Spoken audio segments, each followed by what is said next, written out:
Izina Niba. Nitwa Rema. Nawe? Twagakunde bonheur. We uko byatangiye ndi muto cyane mbikunda. Wenda niga nko muri P3. Niho natangiye kubyiyumvamo cyane. So uvuga ngo njye natangiriye kuko akenshi abana bato bakunda gushushanya. Impamvu amakoresho usanga bishushanya. Njyewe nakundaga gushushanya sebye nyine ko bavuga ngo gushushanya by'abaswa ariko ntabwo byatumaga ndekera. Ubwo rero nabikoze kuva nasari nzamuka kujya muri primaire muri secondaire kuko ako niwe rya gushushanyiriza. Nshobora gushushanya nkagushushanya. Katurebe hano. Iyo ni yanjye. Simply kuri iyi ngiyi uburyo imeze ubona ko ari inka. Ariko mu by'ukuri message iri behind ntabwo ari inka.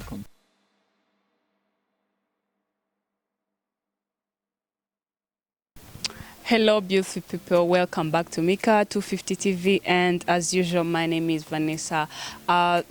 Ndakomeza mbibutsa gukora subscribe, musharinga, muduha ama comments kubiganiro bitandukanye turimo kugenda tubagezaho muri no minsi. Nkuko rero nabibasezeranyije, ngewe cyane nzajya mbatwara mu bintu by'ubugeni n'ubukorikori n'imideri ndetse n'ubukerarugendo. Uyu munsi rero ubwo tugiye kujya ku by'ubugeni n'ubukorikori, dufite abajene beza cyane bafite ibikorwa byiza cyane, niyo mpamvu twifuje kugira ngo tubasure, tuganire nabo, tumenye byinshi ku byo barimo gukora bijyanye n'ibintu mujya mubona by'ibishushanyo n'ibiki mugiye mumenya byinshi kuri bo ndetse n'umwuga bakora. Uyu munsi rero niyo mpamvu twasuye abajene bakora ibintu by'ubugeni n'ubukorikori, batuganirize tumenye ibyo bakora n'ukuntu babikora, mbese nimba wari ufite amatsiko agiye guhita ashira ku bijyanye n'ibyo ngibyo. Amakuru ya ni meza cyane. Harya amazina ni? Nitwa Rema. Nawe? Twagakunde bonheur. Ase ni groupe ni ibiki ko mbona mukorana? Niga byaye by'abanzi bimeze gute? Navuga ko ari nka groupe kuko dukora company imwe ya Mika Fashion. Nukuvuga dukorera hamwe, ibintu byose byacu bisohokera hamwe, gusa ntabwo dukora ibintu bimwe. Byose ni art ariko ntabwo duhurira ku kintu kimwe ngo tugikore. Bimwe na bimwe nibyo duhuriramo, akenshi usanga wese akora ugiwe, gusa ne dukora company imwe. Okay.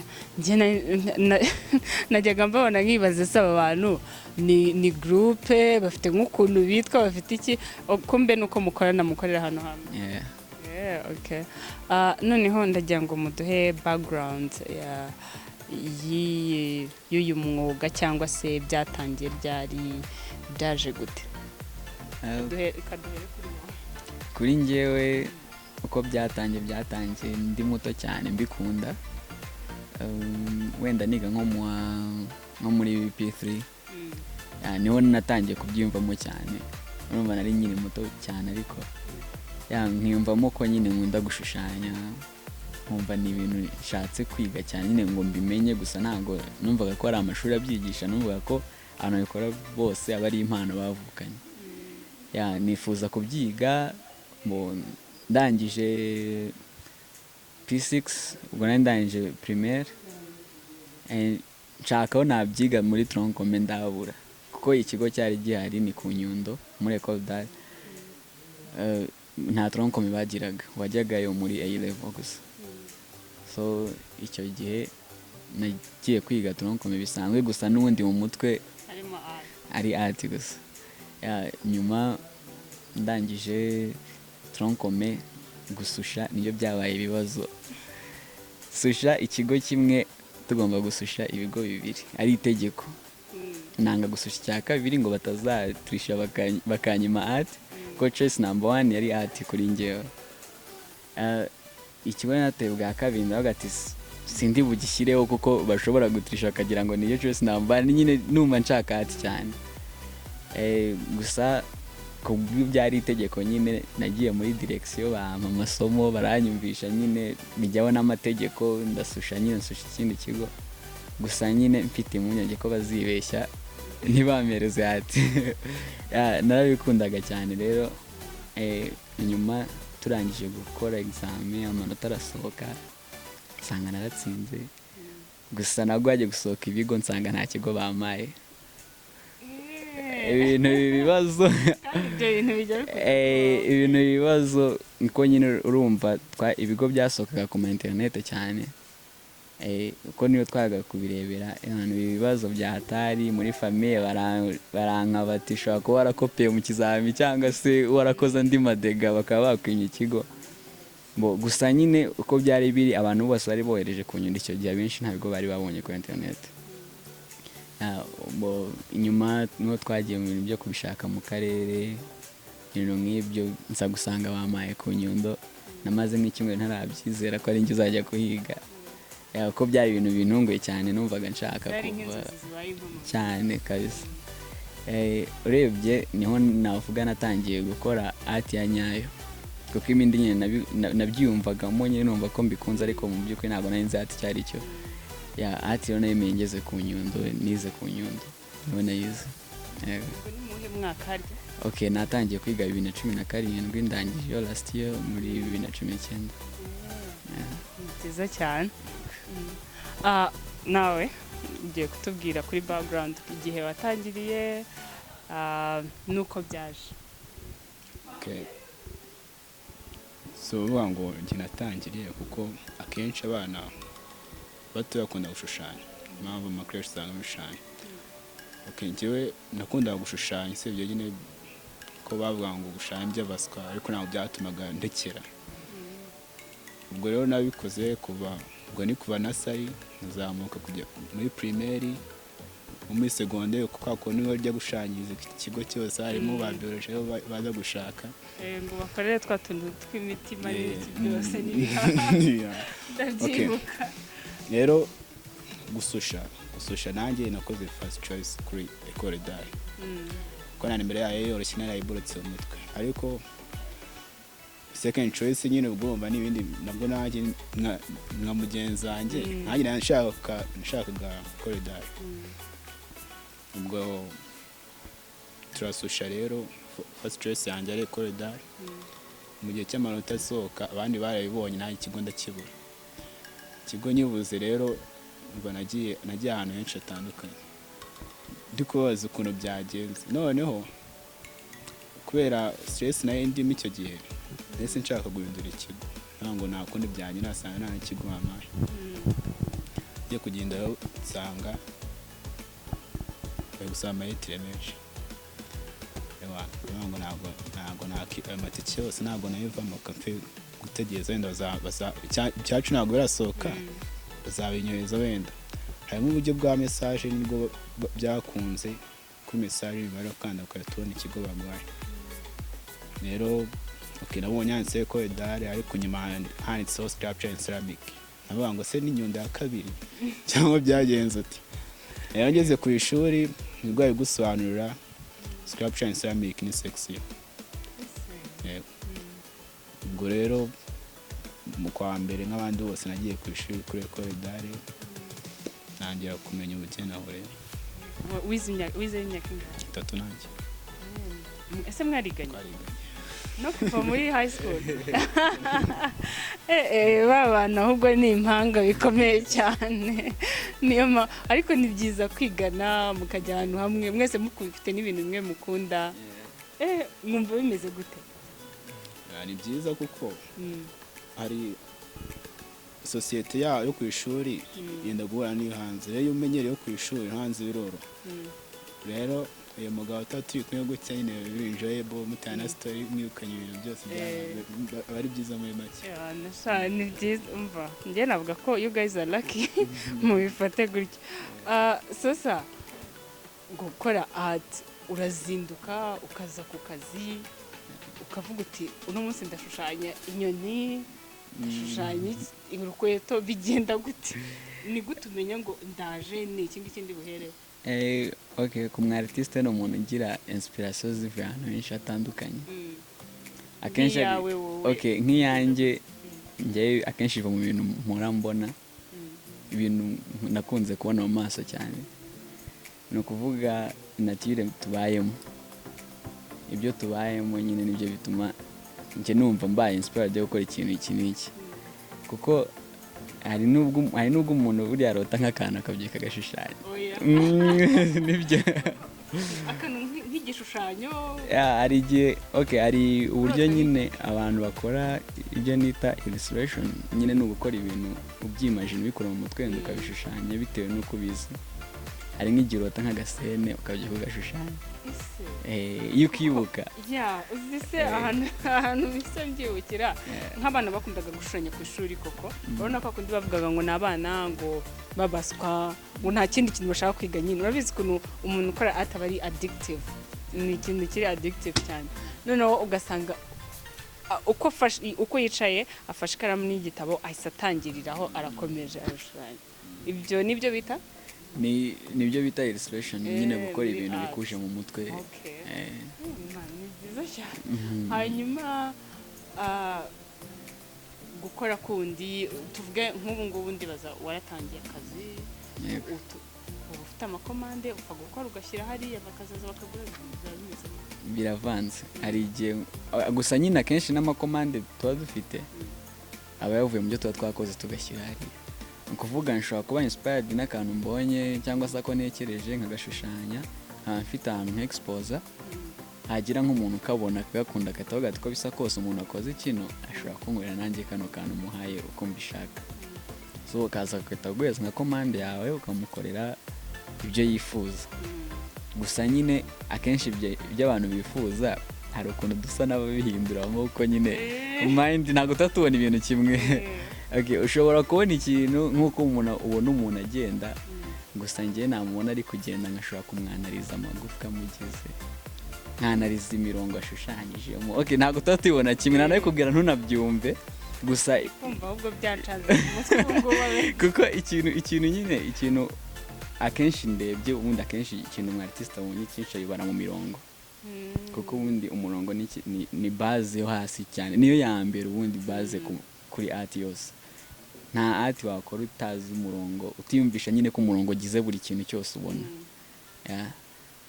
Wowe mu gitondo iyo ubyutse uje ku kazi ni guhera kwa mbere kugera kwa gatanu, sibyo? Ukavuga uti ndaje se kwa mbere ndahera, tuvuge nta makomande ufite, wowe bigenda gute? Muri imagina sinzi warose nawe, mbese biba bimeze bite?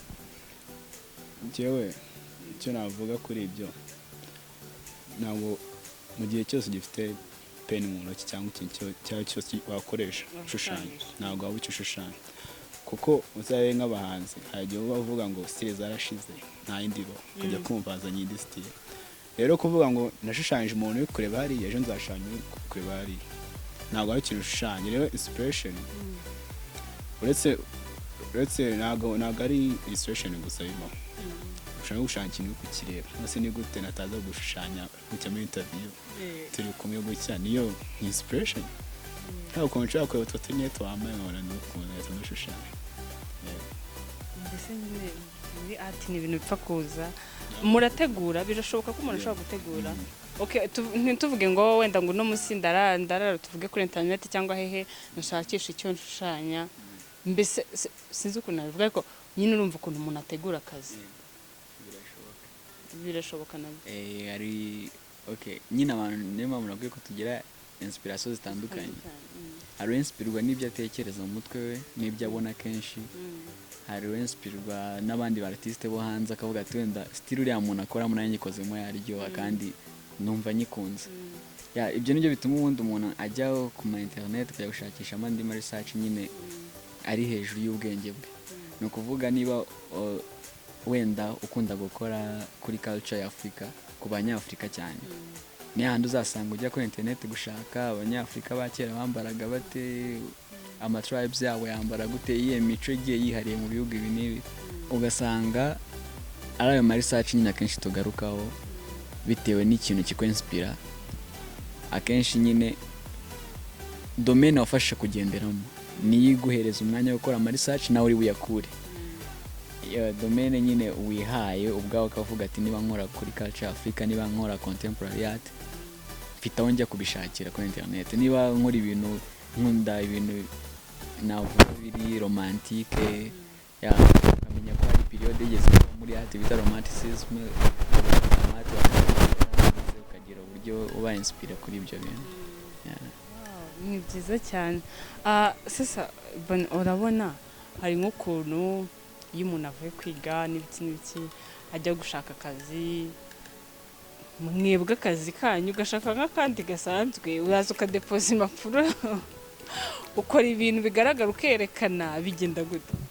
akazi kacu ni ibikorwa kuko nk'ubu hari ukuntu twebwe ushaka kwihangira ubundi art ni umurimo, ni ukwangira umurimo, ntabwo ari nka sanso uzavuga ngo ugiye gukorera undi muntu. Impamvu nari mbikomojeho ni uko mukora muri Niba Fashion Limited. Urumva rero ibyo ari byo byose ni company ikora ibintu byinshi bitandukanye, hakabamo n'iyo department. Uraza nyine nibyo nitse numva nshatse kumenya kuza gusaba akazi, ese babonye ibyo wakoze, ese bigenda gute nyine? Mika nta twavuga ngo twari tuzi ko bashaka art. Baduhisemo, ntabwo twaje kuvuga ngo asenga ino company ntabwo mwashyiramo art, ahubwo yavuze ko hajyamo art ari uko nyine abonye ko hari ababikora. So art yaba akazi kandi wanapurayinga, ariko mu gihe nyine hariho uruganda rubikora, kuko ushobora kumva wenda ari nk'uruganda ruri ahantu bakora ibintu byerekeye art, nawe wakapurayinga kubera ko ushaka akazi, ariko mu gihe utabizi hari igihe baguhitamo bitewe nyine n'inshuti yawe igeze kurangira kuvuga ngo ino kampani ishaka gushushanya kucyo kuri internet, ntabwo ukayibona nyine ngo wenda kampani ishaka gushushanya gutyo niko wayibona, ariko art ni akazi kandi. Ese harya mutarajya gukorera kampani hari ibindi mwabanje gukora? No, urebye turangije kwiga umwaka ushize 2019, ni ukuvuga mbere yuko tuza muri Niba Fashion. Urebye ntago haraciye igihe kinini turangije kwiga. Urumva ni nka chance twagize kuba warangiza kwiga uhita ubona occupation nk'iyi ngiyi. Navuga ko urebye kuri njyewe nta kindi kintu nigeze nkora mbere yuko nzana muri Niba Fashion, nta handi hantu nigeze gukora. Nk'uko mugenzi wanjye yavuze nyine ni kwa kundi ubuze inshuti ziza ahantu hari akazi, bagahita bakurangira ukaza ukahakora, kuko nari mfitemo umukazini wanjye muri Niba Fashion, niwe wandangiye ko nyine yarabizi ko aribyo nari ndangije kwigamo. Ni uko twaje gukora muri Niba Fashion, nta yindi occupation nigeze ngira mbere yaho. Ni byiza shana amahirwe yaze kurangiza ugahita ubona ukorera kampani. Kandi ndibaza ko ubundi mu busanzwe hasoza art ni ukubanza ukagira ibyo werekana kugira ngo ubone nyine aho uhera usaba nawe ako kazi, kuko watubwiye ko ari ibikorwa. Noneho rero kambabaza, mumaze kujya muri kampani murakoze, urumva buriya ku ishuri hari ukuntu ibintu biba bitandukanye n'ibiri hanze, cyangwa hari ukuntu ibintu upanga ugera hanze ugasanga bitandukanye n'uko wabipangaga. Mwasanze competition hano hanze mu bintu by'ubugeni bimeze gute? Wewe wayibonye ute competition? Hari ukuntu utangiye gukora ukajya ubona hari abandi benshi wenda utaruzi, cyangwa se ukabona nyine mbese hari ukuntu wabitekaga ariko ukabona bitandukanye? Uko mbizi competition kuri art ni style. Bitazanye style urumva ntabwo nzashanya ikintu kimeze nk'icyundi. Ni nko gucuruza amaduka afite ibintu bisa kandi ari kumwe, urumva bari ikibazo. Muri art ugomba kuzana style. Iyo ufite style muri art ni nko kuzana akantu gashya mu ruganda rwa art. Muri make umotiva abantu, bakumotiva ni abantu nyine bashimye style yawe, kandi iyo style igomba kuba iri nziza ku maso y'abantu ku buryo nyine ibakurura kandi banabisobanura bakabyumva.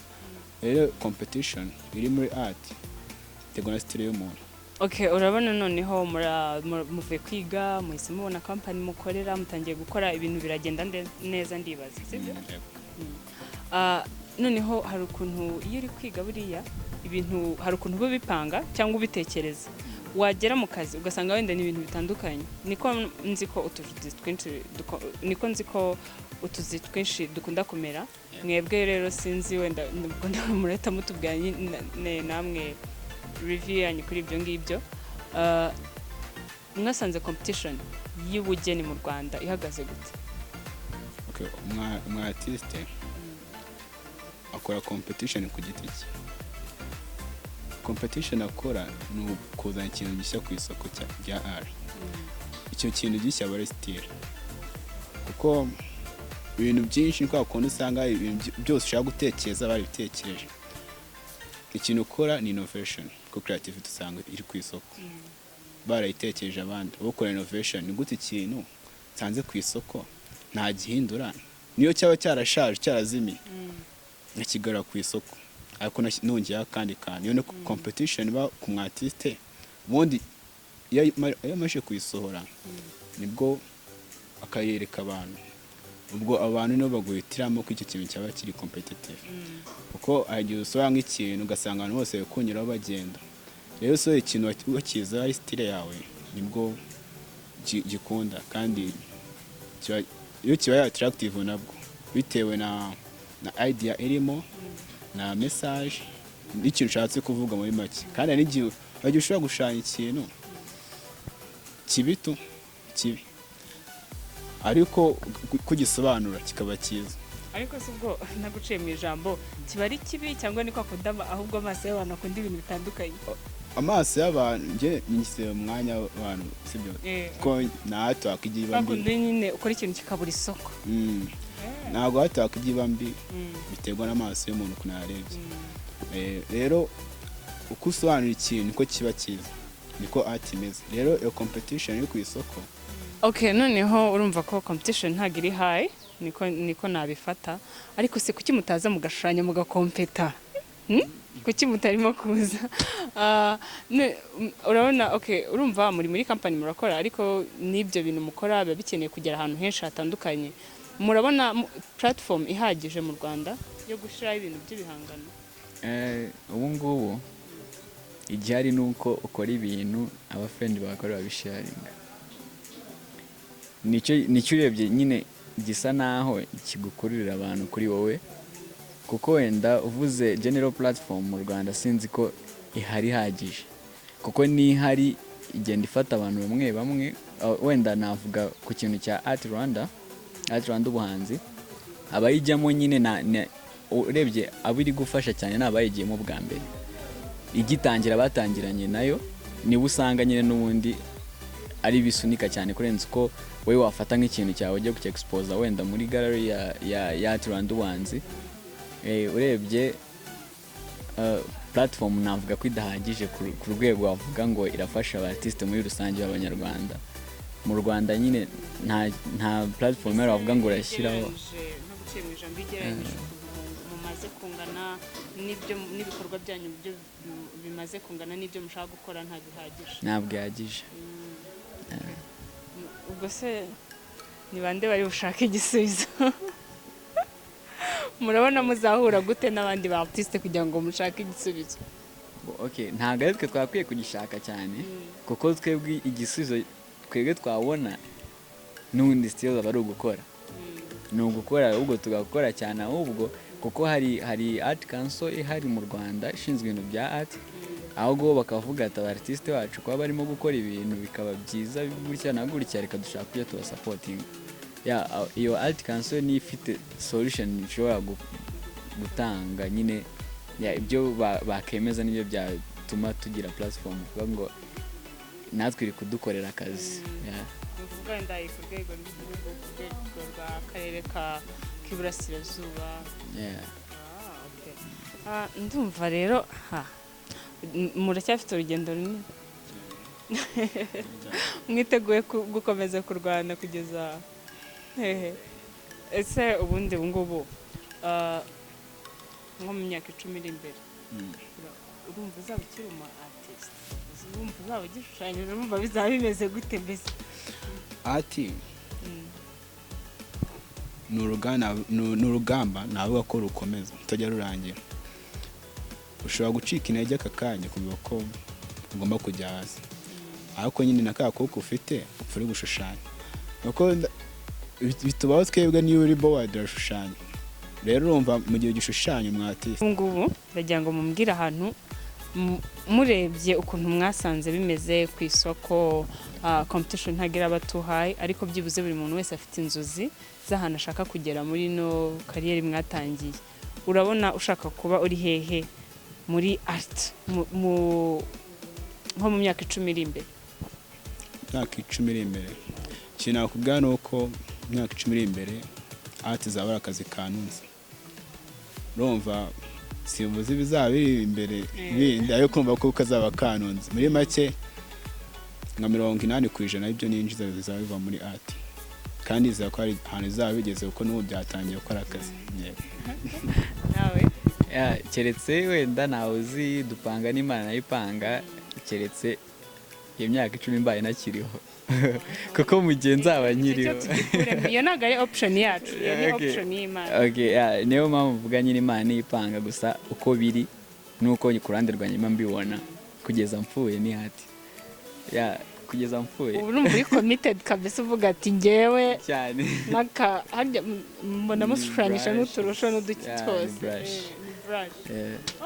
wow, that's amazing kabisa courage ngiye nicyo kintu nababwira kuko urumva n'uruganda rukomeye cyane urabona hari nk'ikihe ushobora gukorera umukiriya ndibaza mumaze gukorera abantu benshi ntago twavuga ko ari bake nubwo mumaze igihe gito mukora nk'umukiriya iyaje ugasanga wenda umuntu waguhaye commande cyane ugasanga arakirebye akavuga ntago ari ukuntu abishakaga rwose ubyitwaramo gutusubiramo bamubwira ati wajya gushakira ahandi umukiriya ibyo yifuza nakubwira ati ntago yo gukina bishakaga umaza uko abishaka ukongera kuko ndumva iki wakoze mbere ya reference ntago ari kwakone ubwo nshaka iki ukahita ukimajira mu mutwe gukora none wagikoze wenda kigapfa ku maso ye cyo ngo ndashaka kimeze gutya ega n'igihe agenda mu rugo agatekereza kunguka akantu gashyashya kakungukaho kaza kukubwira wenda bakubwira ngo simishaka gutya shyiraho akantu kumeze gutya rero kuri artwork byashobora kuba wakongeraho cyangwa wakumva ari byinshi ushobora no gutangira ku ruhande yindi nshyashya rero kuba umukiriya yavuga ngo igihangano cyane nashakaga cyapfuye gikosora ibyo biroroshye kandi abo bakiriya turadirinda nabo ntabwo ko aribyo ni akazi gusubiramo akazi biravuna ariko niko bigenda none se wabigenza kuko uwo mukiriya uba ushaka akanya niwo uzazana abandi ejo bundi kandi n'umwitwaraho nabi ukazura kabuze ariko nibyo rero uzi impamvu nari mbibabajije ni kubera mbona artwork nibaza ko ishobora kuba imeze nka kuno kuntu urabona shopping online ntabwo urabona nk'agafoto berekanye ukuntu umuntu uri online wambaye iyo myenda asa urumva noneho wowe wayizana wabyambara ukabona muri abantu babiri badafite ahantu bahuriye niyo mpamvu rero nari mbibabajije urumva sinzi mwebwe ukuntu iyo nguhaye ifoto ni ukwiza nyine iza muri artwork ariko nyine ari uko nguko iyo utanze reference wenda akenshi ibintu nk'ibyo hari n'igihe nk'umuntu wenda tuvuge akunda gutanga amagift y'ama portrait akakubwira ngo ukorere akantu wenda se nako umuntu muri famille noneho ugasanga wamukoza akatavuga ati ngura amaso se ko mbona atarayi ati ntabwo afite amaso ameze kuri ya ibintu nk'ibyo bikaba ngombwa ko hari ibintu ubundi biba bigoye gukosora cyane hari igihe nyine bigusaba gukora iyindi kuko ushaka amafaranga kandi nanone ushaka ko umukiriya wawe aba satisfied kugira azakuzanira undi muntu nawe ukamukorera nyine gusa ukagerageza nyine kubikora nk'uko abishaka kuko n'ubundi ikintu ntabwo cya perfect 100%, gusa nyine uko ugikoze making sure ko nawe kiri bumushimishe ubwo nyine iyo kitamushimishije bijyana nabyo sasa nanone nzi ko buriya buri muhanzi wese kuko namwe muri abahanzi buri muntu wese agira uniqueness yiwe afite nyine uburyo abakoramo ibintu kandi urabona ko n'ibintu ntibisa hariho umuntu ukunda gukora cyane nkunda nko kubibona muri photography ugasanga umuntu akunda gukora black and white cyangwa buri muntu ukabona mbese umuntu afite ukuntu editing ibintu bye n'iki mwebwe mujya namwe izanyu zitandukanye yego cyane nyine. Okay, kuba wihariye nibyo bituma umuntu abona ikintu akamenya ko aricyo cyawe. Ubwo urumva nkoze ikintu kimeze nk'icya bonheur tukabye expose ahantu hamwe, style ni zimwe, okay, ifoto twakoze ni imwe, ntabwo wavuga ati iki kintu ni icyarema kinini cya bonheur. Ya nyine style yawe niyo iguhereza navuga iyindi ishusho nyine mu bantu mu bantu basanzwe bareba nk'ibintu byawe, ku buryo ahantu ari hose ashobora kubona igishushanyo atavuga ati igishushanyo cyakozwe n'uyu muntu kuko nsanzwe nzi ibintu byiwe. Ya uniqueness yawe niyo ituma nyine utandukana n'abandi, nayo ituma n'ubundi abantu baza bagushaka, kuko ibyo ukora nibyo bigukurira abantu cyangwa se bikabakuvanaho. ibyo nibyo.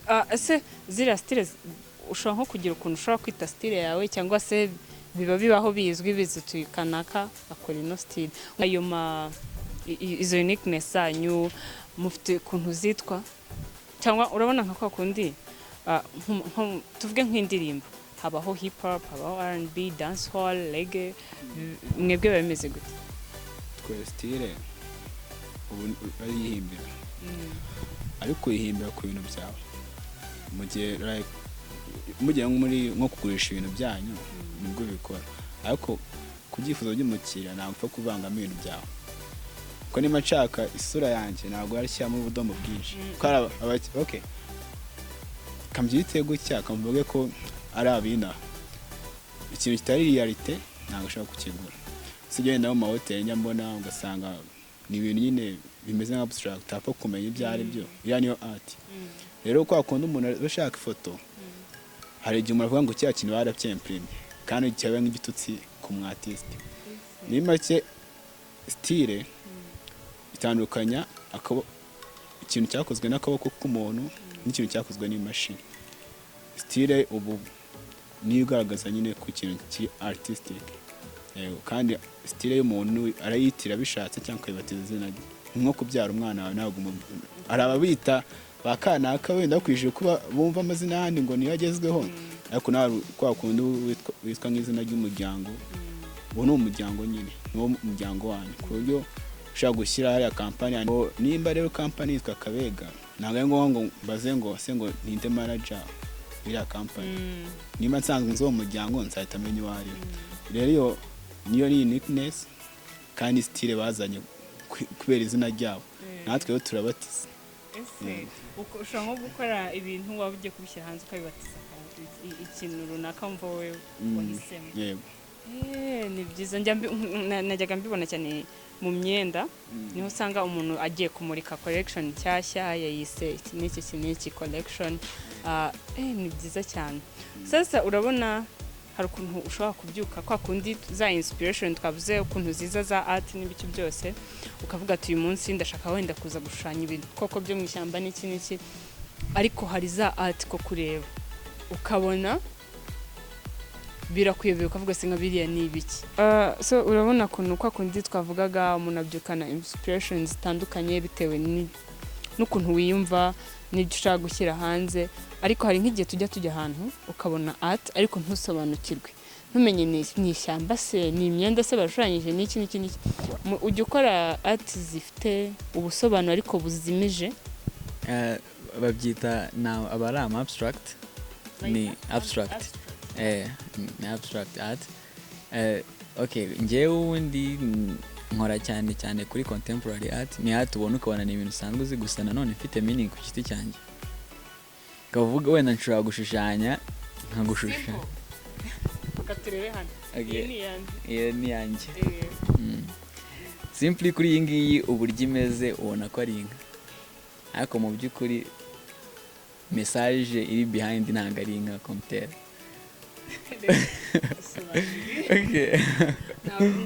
Hari nyinshi muri store n'uzisobanura, uzajya uzisobanurira ubishaka aje no kugura.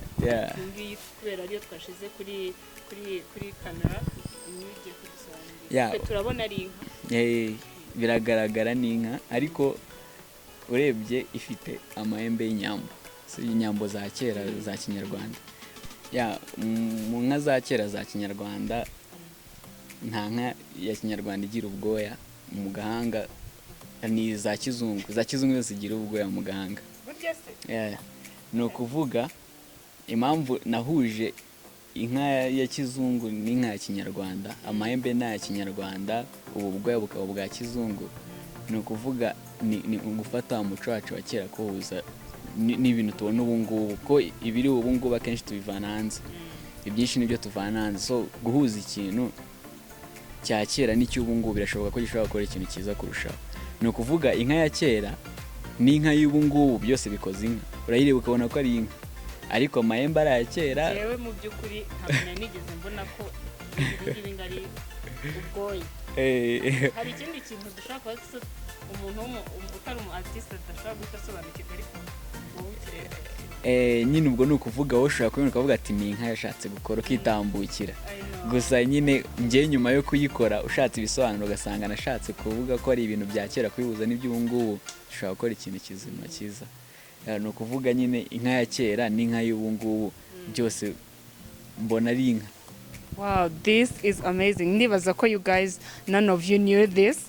If you're not an artist, niko mbyumva, kuko sinzi ko hari umuntu uri kureba hano ngo abone ko ari ubwoya. Njye ntabwo nabonaga nyine ari inka tu. Rema, thank you. Bona, wowe bimeze gute? Yes.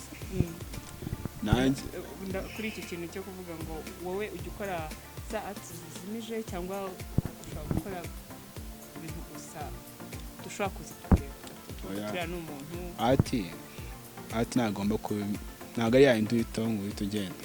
Ati ugomba kuri yayindi uvuga ngo kubera kano kantu kari hano, kuki kano kari hano, ku buryo nyine nka kwa kuntu ugenda muri resitora ukicara ukareba ati mu gihe utegereje ibiryo, ntabwo ese kubera iki kazaza mu inshuti wawe ati kubera iki kari akantu kameze kuri iyo ni ati wakapana kwa kuntu usanga ikintu kiriya umuntu avuga ngo dore nyiri kampani ugahita wirebera ahandi. Oya, ati ni ikintu uguma aho hantu ukitegereza nyine kikagukuragusha mu duka byombi.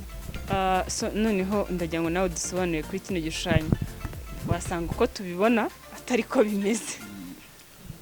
Okay, hano ntago ari abstract yuzuye, uko basi ya kintu wabonamo. Abstract ni igihe nta kintu wabonamo ariko ndi gusana wayibonamo. Hano ni umuco wa Kinyafurika muri make. Ubwo urabona ko ni umukobwa w'umunyafurika, kubera ko expression nubwo utari kuzireba imbere mu maso ukuntu ameze, ariko byibura urabona ko yishimye. Ubwo rero hano hari uburyo abanyafurika kera babigenzaga, ariko nyine harimo n'udusitiri tw'abanyarwanda kubera ko bambaye ibintu by'imigongo. Kandi ubwo niba ari umunyarwanda umunyafurika mbese ni korabo byose birimo. Igishushanyo wakoreye korabo, kandi wa mugani ndabona hano utuntu tw'imigongo, ariko nkabona nanone amaherena, kandi abanyarwanda ntabwo babyina bambaye amaherena. Urumva ko nanjye bitangiye kuza twabaye ko biragenda biza guys. Ayo mabara uyashyiraho ugendeye kuki? Aya mabara ngewe nyagenderaho ko hari ikintu mwakita bakundanye nkunda urumuri, kandi abona niba ari akamuri gake nijoro basa amabara kubera ko ari right bahita yabona. Rero ikintu nkunda urumuri ni nk'icyo, kandi nawe urabona ko hari ukuntu ishusho iri kugenda. Oya, tunakombayininze neza, umweru hano utari mwinshi cyane, umuhondo, ubururu bwerurutse. Umva ni ibintu byiza kabisa. Ko urabona ko n'umuntu hano ari dark, ariko hano iyo bihageze bikaba light, igihe icyo ari cyo cyose ushobora kubibona. So we no mu busanzwe no muri uniqueness zawe nyinshi ugira hazamo urumuri. Ubwo hari ahantu mise mbona ibishushanyo mpita mbona ko ari wowe. Mbese ubu copyright turagenda tuzifata gake gake. Ndashaka kubabaza akantu k'amatsiko sinzi ukuntu nkibutse. I think turimo tunagana no ku musozo w'ikiganiro cyacu cy'uyu munsi. Hari muri art, nibaza ko nakwemera tubwira niba biza muri art, tatuwaje cyangwa tatu uyifata gute Rema? Tatuwaje navuga ko ari uburyo umuntu yiyumva. ku bwanjye ku cyanya giti niko mbyumva uburyo umuntu yiyumva n'ibintu yifitemo muri we hari igihe wenda tatuwaje ziba ziri mu bwoko hari wishyiraho kugira yishimishe hari wishyiraho kugira agaragaze ko like ari umuntu nakita iniga urenze hari n'undi wishyiraho bitewe na memories afite njye buriya tatuwaje kuri njyewe iyo mfata wenda nk'ikintu gikomeye tatuwaje igendeye kuri memory ufite mu buzima bwawe memory ifite nyine ifite ibisobanuro bikabije mu buzima bwawe wumva ko wahora ureba akaba ari wenda shyiraho uzi ko bitazakuvaho nayo ni twayifata mu rugero rwa ni art ikomeye cyane wowe tatuwaje ifata gute kuyumva gute tatuwaje nayo ni art kuko art ni inzira yo kwerekana ibyumviro byawe message cyangwa ushobora no gukora nk'ikintu cyo kwibuka ushobora gushyiraho tatuwaje y'ayo mwana wawe wenda yaritabye Imana ku buryo uvuga ngo basi niba afite ifoto y'ahantu unyigendana birimo amahoro rero tatuwaje nta kinwaye usibye ko natayishyiraho ko ibindi bintu biza nyuma yaho ariko nta kinwaye wowe ariko ntabwo wayishyira nashyira kandi uri umu artist tatuwaje okay njye tatuwaje nishyiraho ni kwa kundi uri gusipentinga kakujyaho zazindi itaho ngiye gutaha ariko mari konero inshinge ese mama nicyo utinya ndabitinya ko si n'urushinge gusa tatuwaje nyine uzi ko ari akazi ubura kubera tatuwaje nose kubera icyo kazi mu buzima bwanjye ntagakora ni nko gufunga rega tatuwaje ikomeye ikintu cyatuma ubura akazi ntabwo ngiye nagikora okay mwese mufite sanse ubu mwe uko abyumva mwese rero ibintu muvuze nyine bifite birumvikana buri umwe buriya bafite ukuntu afata ibintu bye n'ukuntu abyumva Rema ubu ngubu ufite tabure ingana gutya ufite ubushobozi bwo gukora nka zingahe mu munsi tuvuge wahereye nka 2:00 za mu gitondo uragiye 11:00 za nimugoroba bitewe n'ibyo uri gukora okay ni kumwe navuze haba ariho abstract kuba navuze abstract ntabwo ari uvuga ko ari image bigaragara gusa indi story behind abstract nanone hari kuba nafata tableau wenda gutya imeze nkaba nafata amarangi nkapfa kumenaho niyo nakubitaho n'intoki nafata nkamenaho nkajya expose naho gatera ni tableau yanjye kandi ifite igisobanuro bitewe na feelings nari mfite mbere uko nyikora ari ubwoko bw'izo tableau zimeze gutyo n'icumi wazikora ku munsi wowe ukajya usplashinga amarangi gusa ukarindira ko yuma ukajya expose as long as nanone ufite meaning gusa bitewe na image ugiye gukora isanzwe ari image isanzwe izwi uyiha attention cyane kurenza uko wakora ibyo gusplashinga amarangi ukigendera ni ukuvuga niba ari iyi inka rwose ari character ushobora kwicamo ikahita ibihene ni ukuvuga niba ari image isanzwe izwi uyihereza attention ku buryo nyine ku munsi ushaka kuyikora rimwe yonyine cyangwa se maybe nkanayikora 2 days nyine biterwa we nuko uri kuvuga ati ikintu ushaka ko kigaragara gutya ukagereza umwanya bitewe nuko ushaka ko kizagaragara ntabwo apfa kwesimetinga nyine noneho ngo tutubwira bone wowe bitewe n'ukuntu uzi ukora ibintu byawe bitewe nanone n'ukuntu uzi types ukunda gushushanya we wafata nk'igihe kingana gute mu munsi umwe wahereye 2:00 kugera 11:00 wakora nk'amataburo angana nk'iyi okay mu gihe muri tableau kugira ngo igirangira kereka imvuye imbere kuko hari igihe mbyuka gutya nkaba akakanakisha kankosora cyangwa ngo kana ugahagije kongera kandi rero mu gihe mvuye mu ntoki bw'ibirangiye ariko mu gihe tukiri kumwe gutya ndabizi ko hari igihe we nafata nko muri Kenya ngo kandebe ibikorwa nakoze none nawe ndi kuramvuga ngo kanahindura rero muri make ngiye tableau yangirangira ari uko mvuye mu ntoki ubwo mbaye nk'ikiraka cy'iminsi 2 ubwo minsi iri ngo tableau nyikora baguhaye n'icyumweru naho wayikora akazi ko katoroshye kuko usanga nyine nimba ubundi uri gukora akazi uvuga ati uyu munsi ibingibi ndani mbirangije birambishye hari ariko si ejo sinzabigarukeho ariko we nimba ushobora kuvuga ati ndamara iminsi 3 cyangwa 4 cyangwa icyumweru ndi kwiga kuri kiriya kintu mfite ibyo nongeramo mfite ibyo nkuramo ntabwo byoroshye. Ni igiki kintu mumaze kugeraho muri no minsi mumaze mukora mwishimira muri ano mezi? Ni byinshi tumaze kugeraho. Icya mbere kugenda wungukiramo abantu bashyashya kandi kugira inshuti mu buzima zose kugeza ku bintu byinshi, kuko uko ugenda uhura n'abantu benshi niko ugenda umenyekana cyane, kuko niba umuntu ari uwa hano Gikondo akamenya akajya wenda afite umushuti we w'inyamirambo aragerayo mubwire w'inyamirambo abwira undi, niko abantu bagenda kumenya. Ubundi ikintu cya mbere nyine umuntu aba amaze kunguka cy'ingenzi kandi ni ikintu cya connection mu bantu, kujyana connection n'abandi bantu. Ikindi nyine urumva niba ubonye commission urumva haza akantu ntago ukiri nka mbere ya urumva amayinite ubu yipevera ibintu nk'ibyo nyine utuntu zose ya ibyinshi nyine ubyimenyera. Haryo cyaba mu rugo kwa cyane nanjye no kukubaza ngo ni hehe oya uzahagaruka. Nawe rero tubwiye nyine cyo bimaze kukugezaho iminsi bimazemo. Ikintu ngiye maje kungezaho nk'akazi ko ugenda ugira experience uko watangiye ntabwo ari uko usoza.